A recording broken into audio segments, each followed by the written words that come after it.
Speaking of Alternatives with Keshav Rajagopalan, Managing Director, Head of Product and Strategy at PGIM.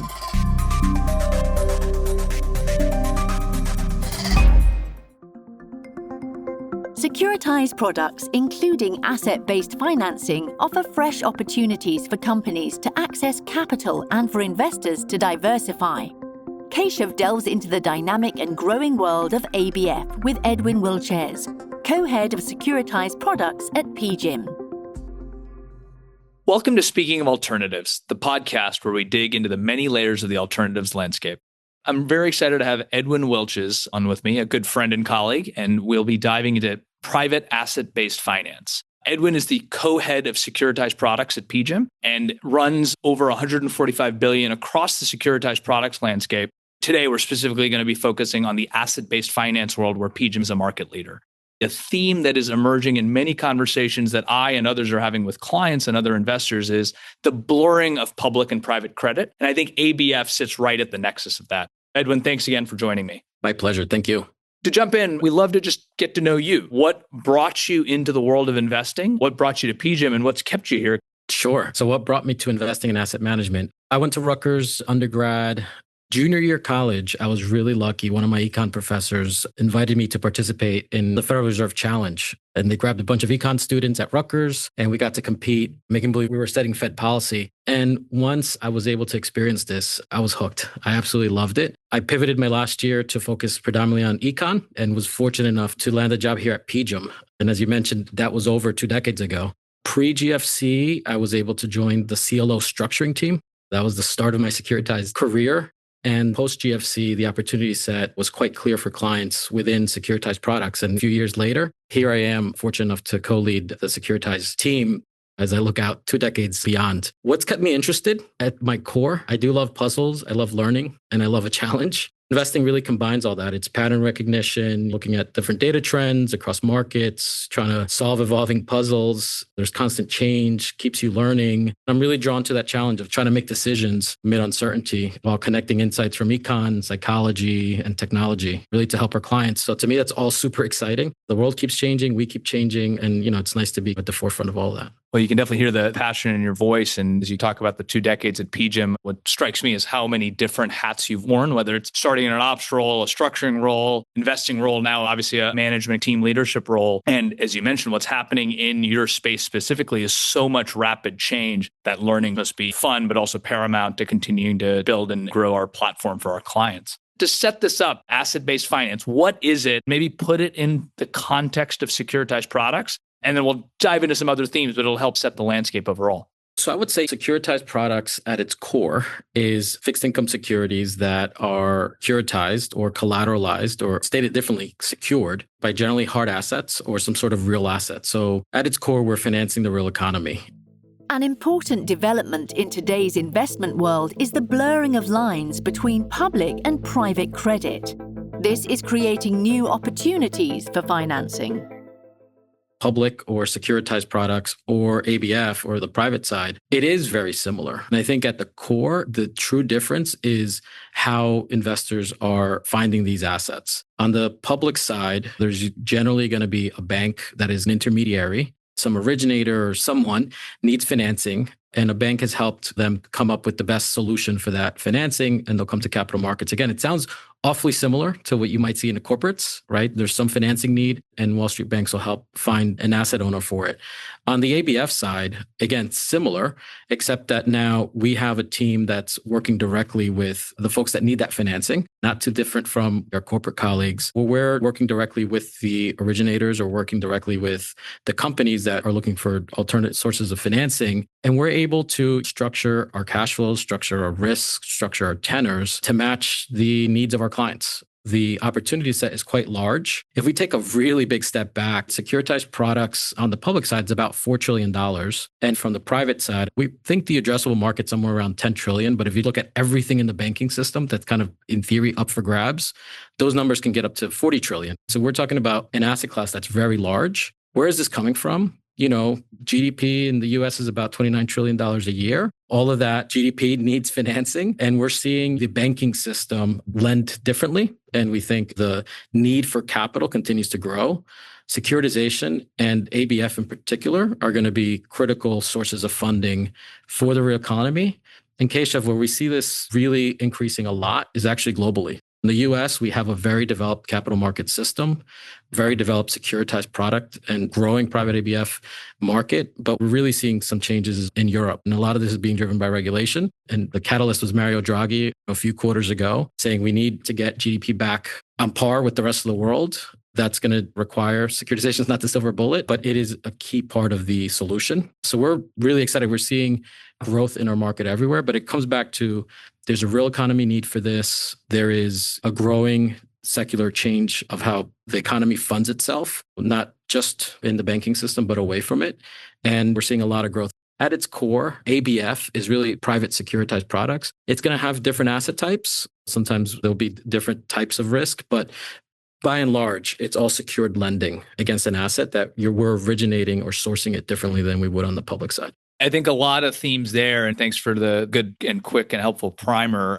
As we look at the landscape, as you pointed out, there's the twin effects of the way financing is different today, both here in the United States and on the other side of the pond, but it's also because of how companies are seeking financing. It's also how clients, investors view the world. It's a lot more blurring. And you talked about our PGIM platform also evolving to bring public and private together. And that's really in response to how the economy is being financed and how clients are thinking about credit. And your team really sits at the nexus of that, which is really exciting. So what is the pitch for ABF today? I'm an institutional investor. I'm an insurance company. What makes ABF a compelling investment for me to think about? I think key here is what are the client's needs? And what we see today is really a need for diversification away from their traditional fixed income portfolios. When we think of fixed income, it's usually going to be either sovereign risk or corporate risk. And there's this $4 to $40 trillion market that's also accessible by investors. So it provides quite a bit of diversification, but importantly, it also provides additional income or spread or yield, depending on how you want to say it. So it's a market that, diversifies existing portfolios, provides additional income, but importantly is also quite scalable. While diversification on its own has merit in terms of defraying exposure to risk, it can also lead to improved overall investment returns, particularly when viewed on a risk-adjusted basis. You could see a tangible and real impact on an investor portfolio by adding securitized, and in particular ABF. So we're seeing clients, whether it's insurance, whether it's pensions, and increasingly even retail, really focus on this market as a way of enhancing their risk-adjusted returns. Ultimately, when we say it diversifies your portfolio and it increases your spread or your yield, what we're really saying is if you have this efficient frontier, if you have this optimal portfolio, when you include something that has better spread and better risk-adjusted returns, you're shifting that portfolio up. And it's not just because it's private that we're getting that diversification benefit. When I say diversification, I mean true fundamental diversification. Our cash flows are not predicated on a company's enterprise value in 5 years or 10 years. We're going to be secured by real assets, by real contractual cash flows that most of the time are going to be self-amortizing. So we're not reliant on something in the future to refinance us, which I think is key in terms of the attractiveness of the asset. No, and we'll talk about more of the use case and portfolios in just a bit, but it helps give the rationale for the thesis here. So we always like to unpack a headline, what's in the news and related to this, and it's a theme we already hit on. The FT had an article relatively recently, it's an op-ed that was titled "The Bright Line Between Public and Private Markets is Fading Fast." You and I have talked about this, and we've talked about it with clients as well. You have the corporates, you've got the corporate team, the securitized team. Now we're bringing more of the private credit team closer to the platform and just integrating it. What do you see and hear as you walk the floor in that blurring in public and private credit? There's two sides to this. One is simply the larger companies are looking to diversify their funding sources. So if you're the CFO of a company or you're running a business, and I think COVID really highlighted this, right? There was a disruption in funding. At some points, it was in the public market because folks were concerned about liquidity. And in other points, private markets had also retrenched. I think what we saw was companies saying, if I can source or if I can find multiple types of capital to help finance my business, that is incredibly important. And to some degree, it's perhaps the fiduciary of that seat. So we're definitely seeing an increase from our relationships and our partners of our borrowers, We're definitely seeing a strategic shift to looking at both public and private sources of capital. This is happening from the smallest companies to even some of the largest companies. Other headlines that we see in the news are some of the largest companies, the S&P 500, also looking to do private deals, again, because multiple sources of financing that are needed. When we're looking at something like data centers, the conversation really straddles the entire floor. We see data center financing in our ABS team. We see it in the CMBS team. We see it on the ABF team with regards to some of the private fundings. We see it in the investment grade corporate space. We see it in the bank loan space with some of the operators. So it's quite fascinating to see how the markets are financing themselves and how it's really not just blurring the lines between public and private, but also even between asset classes. It really does require a lot of depth and breadth. It's happening quite fast. And I think it's actually really exciting because if you have expertise in both markets and you bring it together, again, what we've done here at PGIM, the synergies are quite important and quite special. An important aspect of financing corporations on an ongoing basis is being able to meet evolving needs as that company grows and matures. Securitized products can help to facilitate that. Diving a little deeper now, talk a little bit the opportunities in the space that you and the team are seeing, and then maybe some of the considerations or challenges as investors begin to think about accessing and investing in the space. So in terms of opportunities first, what are you and the team seeing? What's in the pipeline? Because ABF, as you mentioned, is pretty broad. So what are we focused on? And especially in terms of origination and flow, where are we seeing opportunities and where we're trying to put capital to work?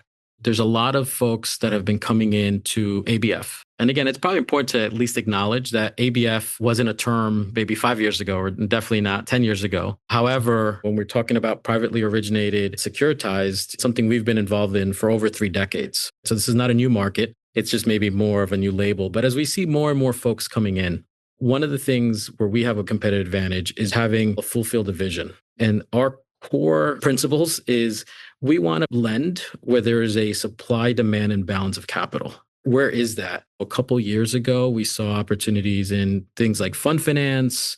We saw opportunities in other kind of consumer type assets. Today, what we're increasingly seeing is a couple different themes. Something we can't get away from AI or data centers. There is a meaningful need to finance. Some sell-side research has put it up as high as $2 or $3 trillion. We see a lot of headlines of $30+ billion data center projects. We're seeing it across the energy complex in terms of our teams talking about the need. What else does that bring? You need power, you need cooling. So there's a lot of demand for that capital. We're definitely seeing quite a bit of opportunities in different ways to finance the AI evolution. We're also seeing a pretty big trend in companies overall looking to become more asset light. What I mean by that is companies that historically held a lot of assets on their balance sheet, we're seeing them find ways to get loans on the contractual parts of their businesses, core assets to run their business, but they're just looking to be more asset light. And we're seeing a lot of those opportunities come into ABF as well. And last but not least, we do continue to see some opportunities in what we call fund finance. There is still a need for funds to get financing. Banks, again, I would say continue to be very relevant. We're not looking to disintermediate the banking system. In fact, we're really looking to partner with them. There's a lot of needs for ongoing financing, and there's some really interesting opportunities. Again, I would say these themes are global. It's not just here in the US. The US is the largest market for sure, but we're having a lot more discussions in Europe and the UK. What's interesting about what you said, the opportunity set with ABF is inherently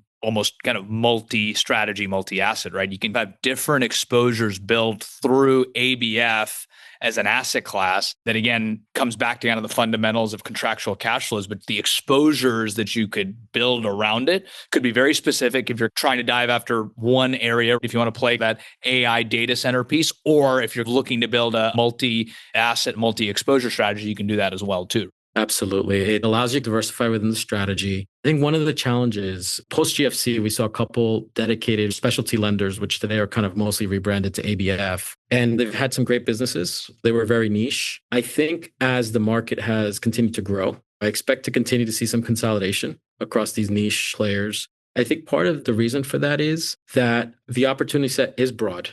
And when there is a specific opportunity, it seems like capital gets raised very quickly, or folks can shift there very quickly. So the durability of the alpha in just one part of the economy is quickly getting arbitraged out because folks like us that do have scale and size can identify it, lean into it, provide that capital and not be married to it and be able to move on. So I agree. It's vast. It's across different sectors. But I think it is important to, back to this concept of field of vision, I do think that's what makes it exciting, right? Because what's interesting today is likely not to be as interesting a year or two from now.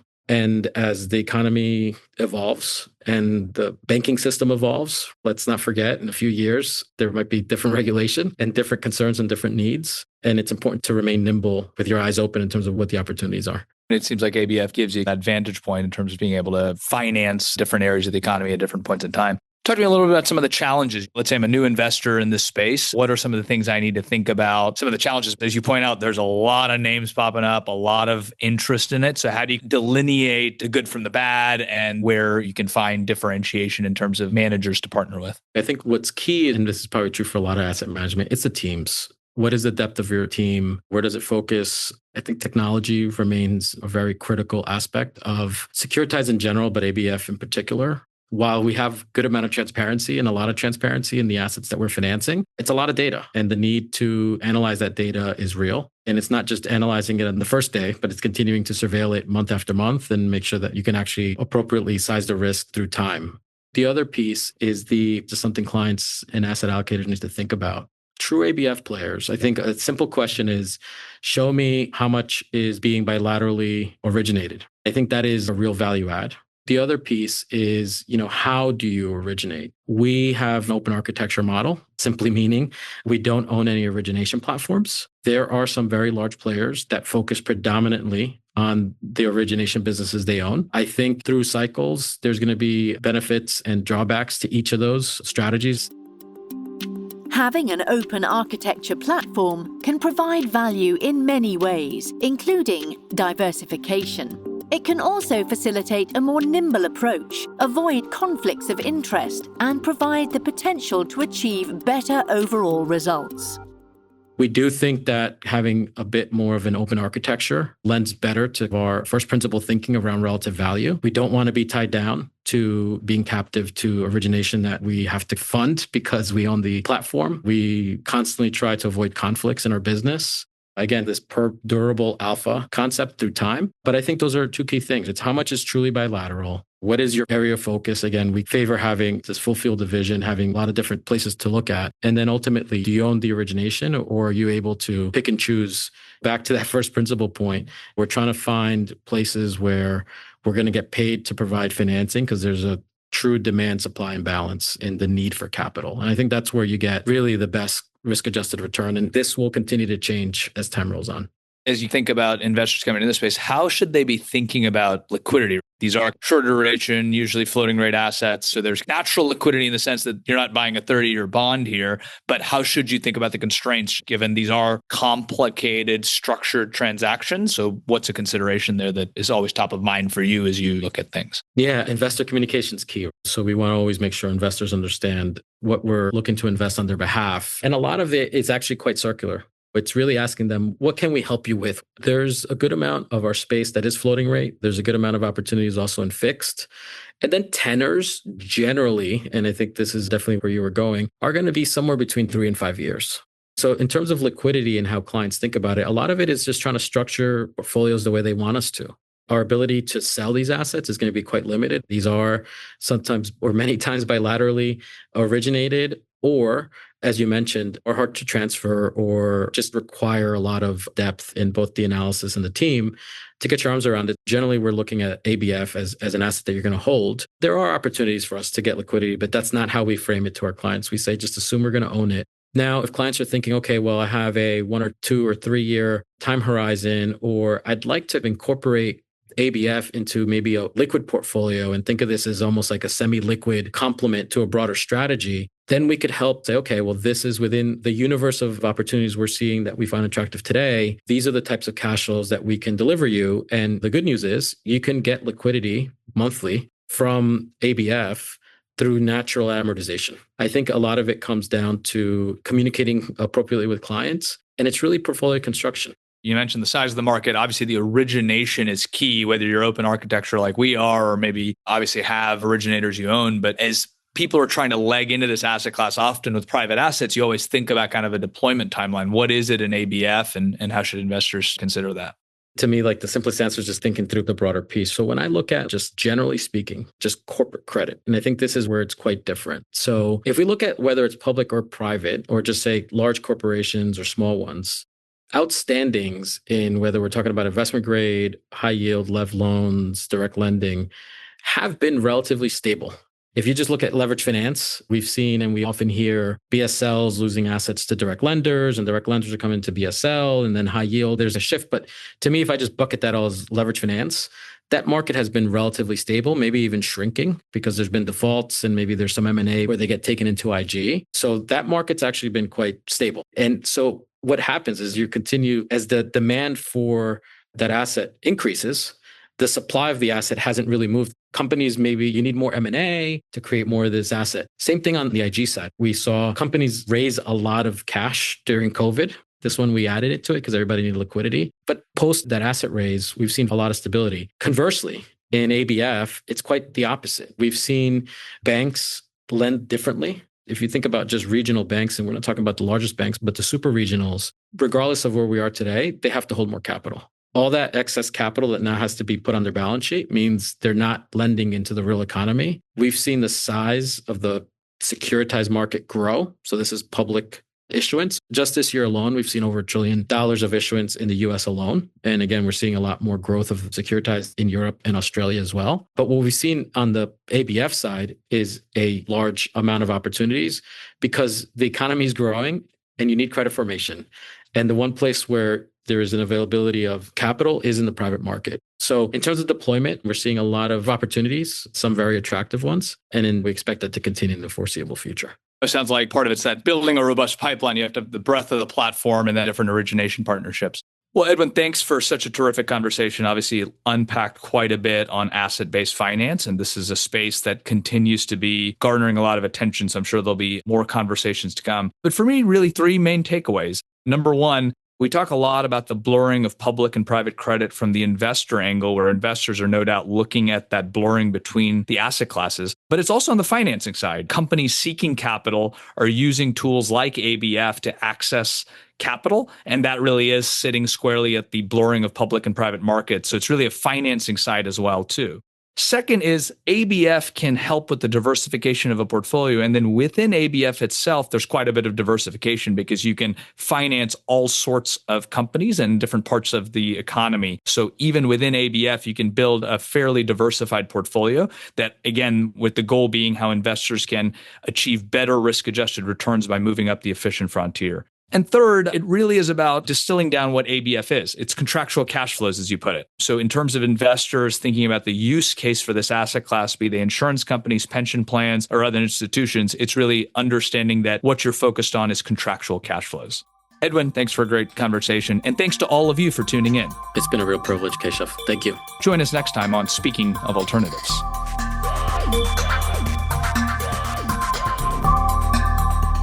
Speaking of Alternatives with Keshav Rajagopalan, a podcast from PGIM. Follow, subscribe, and if you like what you hear, go ahead and give us a review. And be sure to look for the podcast, The Outthinking Investor, also from PGIM.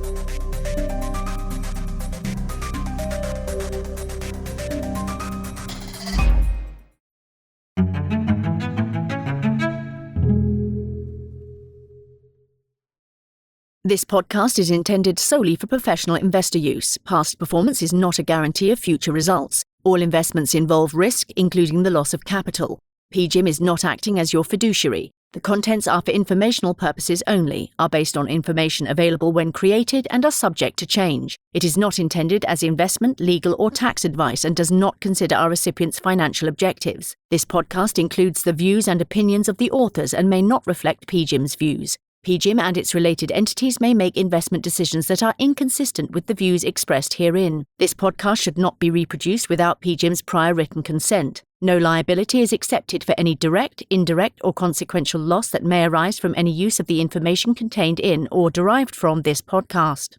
This material is not for distribution to any recipient located in any jurisdiction where such distribution is unlawful. PGIM is the global asset management business of Prudential Financial Incorporated. which is not affiliated in any manner with Prudential plc, incorporated in the United Kingdom, or with Prudential Assurance Company, a subsidiary of M&G plc, incorporated in the United Kingdom.